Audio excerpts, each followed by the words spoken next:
The United States National Security Council took a decision to regime change Imran Khan.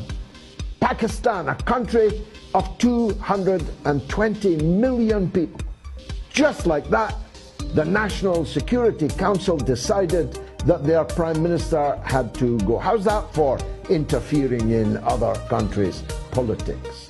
They conveyed it through Under Secretary of State Mr. Liu L.U., who actually wrote it in a letter to the leaders of the opposition in Pakistan in terms, and I paraphrase, but only just a paraphrase.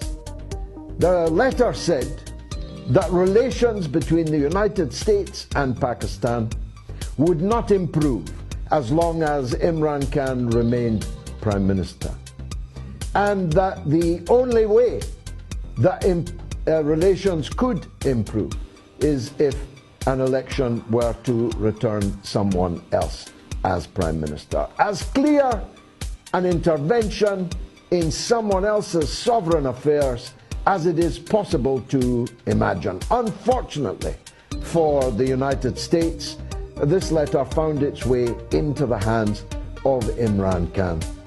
The proximate reason for it is obvious enough.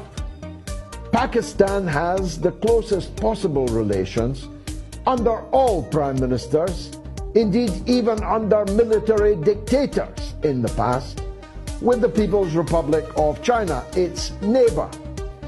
And that was difficult for a United States bent on regime change in Beijing to handle in the first place.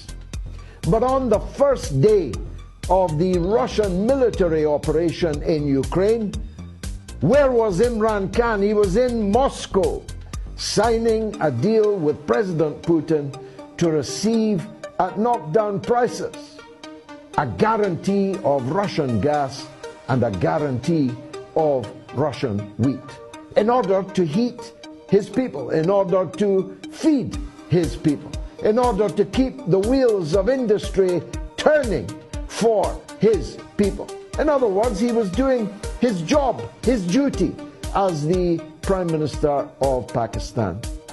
But this double harness of a Pakistan in closer cooperation with Russia and in an ironclad alliance with China lit a fuse which they hoped, still hope, would lead to the explosion of Imran Khan's premiership.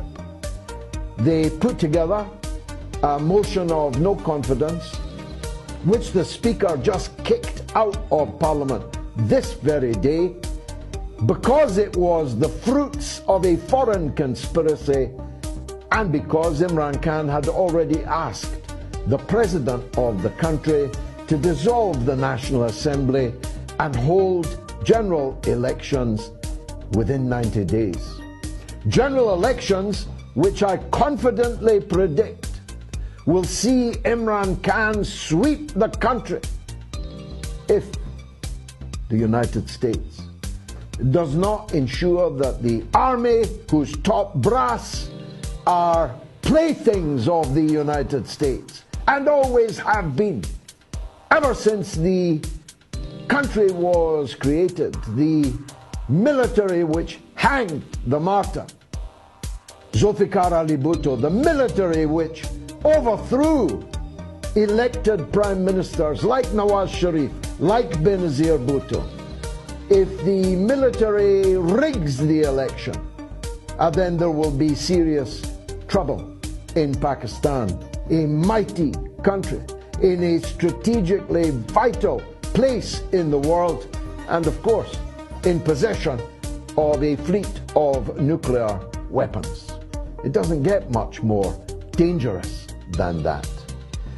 Even worse, they may kill Imran Khan, their cricketing hero, their Prime Minister who has stood tall and been visible throughout the world as a champion of justice in Pakistan, in Asia, and in the world.